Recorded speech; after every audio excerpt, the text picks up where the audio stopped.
Big Boss Kannada season 11ರಲ್ಲಿ ಮೂರನೇ ವಾರ ಲಾಯರ್ ಜಗದೀಶ್ ಹಾಗೂ ರಂಜಿತ್ ಕುಮಾರ್ ಎಲಿಮಿನೇಟ್ ಆಗುತ್ತಿದ್ದಂತೆ ಗಾಯಕ್ ಹನುಮಂತ್ ಲಮಾಣಿ ವೈಲ್ಡ್ ಕಾರ್ಡ್ ಸ್ಪರ್ಧೆಯಾಗಿ ಎಂಟ್ರಿ ಕೊಟ್ಟಿದ್ದರು. ರಿಯಾಲಿಟಿ ಶೋಗಳಲ್ಲಿ ಭಾಗವಹಿಸಿ ತಮ್ಮದೇ ಆದ ಅಭಿಮಾನ ಬಳಗವನ್ನು ಹೊಂದಿರುವ ಹನುಮಂತ ಬಿಗ್ ಬಾಸ್ ಮನೆಯಲ್ಲಿ ತಮ್ಮದೇ ರೀತಿಯಲ್ಲಿ ಪ್ರೇಕ್ಷಕರಿಗೆ ಮನೋರಂಜನೆ ನೀಡಿದರು. ಸೊ ಆದ್ದರಿಂದ ಅವರು ಬಿಗ್ ಬಾಸ್ ಕನ್ನಡ ಸೀಸನ್ 11ರ ವಿಜೇತರಾಗಿ ಹೊರಹೊಮ್ಮಿದರು. ಸೊ ಫ್ರೆಂಡ್ಸ್, ಬನ್ನಿ ಈ ವಿಡಿಯೋದಲ್ಲಿ ನಾವು ಹನುಮಂತ್ ಲಮಾಣಿ ಅವರ ಜೀವನಕ್ಕೆ ಸಂಬಂಧಿಸಿದ ಕೆಲವು ಇಂಟ್ರೆಸ್ಟಿಂಗ್ ಫ್ಯಾಕ್ಟ್ಸ್ ಗಳನ್ನು ತಿಳಿದುಕೊಳ್ಳೋಣ. ಆದ್ದರಿಂದ ಈ ವಿಡಿಯೋನ ಸಂಪೂರ್ಣವಾಗಿ ನೋಡಿ ಮತ್ತು ಚಾನಲ್ ಅನ್ನು ಸಬ್ಸ್ಕ್ರೈಬ್ ಮಾಡಿ, ವಿಡಿಯೋಸ್ ಅನ್ನು ಲೈಕ್ ಮಾಡಿ, ಶೇರ್ ಮಾಡಿ. Without wasting any time, let's start the video. Hanumanth Lamani ಅವರು ಎಲ್ಲಿಯವರು? ಈ ಪ್ರಶ್ನೆ ಎಲ್ಲರಲ್ಲೂ ಸಾಮಾನ್ಯವಾಗಿ ಬರುತ್ತದೆ. ಅದಕ್ಕೆ ಉತ್ತರ, ಹನುಮಂತ್ ಲಮಾಣಿ ಮೂಲತಃ ಹಾವೇರಿ ಜಿಲ್ಲೆಯ ಸವಣೂರು ತಾಲೂಕಿನ ಚಿಲ್ಲೂರು ಬಡ್ನಿ ತಾಂಡದ ನಿವಾಸಿ. ಹನುಮಂತ್ ಲಮಾಣಿ 1993 ಅಕ್ಟೋಬರ್ 7ರಂದು ಜನಿಸುತ್ತಾರೆ. ಇವರು SSLC ವರೆಗೂ ವಿದ್ಯಾಭ್ಯಾಸವನ್ನು ಮುಗಿಸಿದ್ದಾರೆ ಎಂದು ತಿಳಿದು ಬಂದಿದೆ. ಕುರಿಗಾಯಿಯಾಗಿದ್ದ ಹನುಮಂತ ತನ್ನ ಗಾಯನದಿಂದ ಮೋಡಿ ಮಾಡಿದರು. ಯಾವುದೇ ಸಂಗೀತ ತರಬೇತಿ ಇಲ್ಲದೆ ತನ್ನ ಗಾಯನದಿಂದ ಹನುಮಂತ ಗಮನ ಸೆಳೆದಿದ್ದರು. ಬಂಜಾರ ಹಾಡುಗಳನ್ನು ಹಾಡುವುದರಲ್ಲಿ ಹನುಮಂತ ಎತ್ತಿದ ಕೈ. ತನ್ನ ಮುಗ್ಧ ಸ್ವಭಾವ ಹಾಗೂ ಉತ್ತರ ಕರ್ನಾಟಕ ಭಾಗದ ಹಳ್ಳಿನ ಸೊಗಡಿನ ಮಾತಿನಿಂದಲೇ ಹನುಮಂತ್ ಲಮಾಣಿ ಅವರು ಜನಪ್ರಿಯರಾಗಿದ್ದಾರೆ. ಸೊ ಫ್ರೆಂಡ್ಸ್, ಇವಾಗ ಹನುಮಂತ್ ಲಮಾಣಿ ಅವರ ರಿಯಾಲಿಟಿ ಶೋ ಜರ್ನಿ ಬಗ್ಗೆ ತಿಳಿದುಕೊಳ್ಳೋಣ. ಯಾವುದೇ ಸಂಗೀತ ತರಬೇತಿ ಇಲ್ಲದೆ ತನ್ನ ಗಾಯನದಿಂದಲೇ ಗಮನ ಸೆಳೆದ ಹನುಮಂತ ಜಿ ಕನ್ನಡ ವಾಹಿನಿಯಲ್ಲಿ ಪ್ರಸಾರವಾದ ಸರಿಗಮಪ ಸೀಸನ್ 15ರಲ್ಲಿ ಸ್ಪರ್ಧೆಯಾಗಿ ಭಾಗವಹಿಸಿದರು.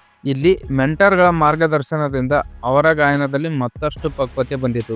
ಈ ರಿಯಾಲಿಟಿ ಶೋನಲ್ಲಿ ಜಾನಪದ ಹಾಡುಗಳನ್ನು ಹಾಡಿ ತನ್ನ ಕಂಠ ಮತ್ತು ಸುಮಧುರ ಗಾಯನದಿಂದ ಜನಪ್ರಿಯತೆ ಪಡೆದರು. ಜೊತೆಗೆ ಈ ಶೋನ ಮೊದಲ ರನ್ನರ್ ಅಪ್ ಆಗಿ ಕೂಡ ಹೊರಹೊಮ್ಮಿದರು. ಸರಿಗಮಪ ಬಳಿಕ ಡ್ಯಾನ್ಸ್ ಕರ್ನಾಟಕ ಡ್ಯಾನ್ಸ್ ರಿಯಾಲಿಟಿ ಶೋನಲ್ಲಿ ಭಾಗವಹಿಸಿ ಅಲ್ಲಿಯೂ ಉತ್ತಮ ನೃತ್ಯ ಪ್ರದರ್ಶನ ನೀಡಿದರು. ಈ ಸಂದರ್ಭದಲ್ಲಿ ಹನುಮಂತ್ ಅವರಿಗೆ ಬಿಗ್ ಬಾಸ್ ಕನ್ನಡ ಸೀಸನ್ 7ರಲ್ಲಿ ಭಾಗವಹಿಸಲು ಆಫರ್ ನೀಡಲಾಗಿತ್ತಂತೆ.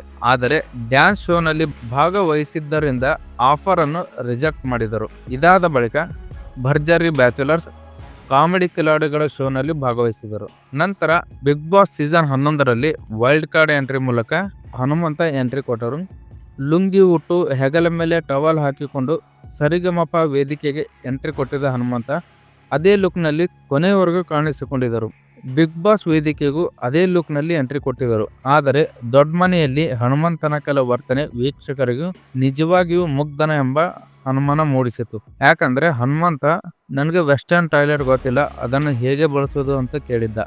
ಇದಕ್ಕೆ ನೆಟ್ಟಿಗರು ದೊಡ್ಡ ರಿಯಾಲಿಟಿ ಶೋಗಳಲ್ಲಿ ಭಾಗವಹಿಸಿದ್ದಾರೆ, ದೊಡ್ಡ ನಗರಗಳಿಗೆ ಹೋಗಿದ್ದಾರೆ, ವೆಸ್ಟರ್ನ್ ಟಾಯ್ಲೆಟ್ ಹೇಗೆ ಬಳಸಬೇಕು ಅಂತ ಗೊತ್ತಿಲ್ಲ ಎಂದು ಪ್ರಶ್ನೆ ಮಾಡಿದರು. ಹನುಮಂತ್ ಲಮಾಣಿ ಅವರು ಬಿಗ್ ಬಾಸ್ ಶೋಗೆ ವೈಲ್ಡ್ ಕಾರ್ಡ್ ಸ್ಪರ್ಧೆಯಾಗಿ 21ನೇ ದಿನ ಪ್ರವೇಶ ಮಾಡಿದರು. ಅಂದರೆ ಬಿಗ್ ಬಾಸ್ ಸ್ಟಾರ್ಟ್ ಆಗಿ 20 ದಿನದ ನಂತರ 21ನೇ ದಿನದಂದು ಅವರು ಪ್ರವೇಶ ಮಾಡಿದರು. ಆದರೆ ಅಲ್ಪ ಕಾಲದಲ್ಲಿಯೇ ತಮ್ಮ ಸರಳತನ, ಮುಗ್ಧೆ, ನಿಷ್ಠೆ ಮತ್ತು ಮನರಂಜನಾ ಶೈಲಿಯಿಂದ ಪ್ರೇಕ್ಷಕರ ಮನಸ್ಸನ್ನು ಗೆದ್ದರು. ಅವರ ಬಿಗ್ ಬಾಸ್ ಜರ್ನಿಯಲ್ಲಿ 7 ಬೀಳುಗಳ ನಡುವೆಯೂ ಕೂಡ ಅವರು ಜನರ ಮನಸ್ಸನ್ನು ಗೆದ್ದಿದ್ದರು.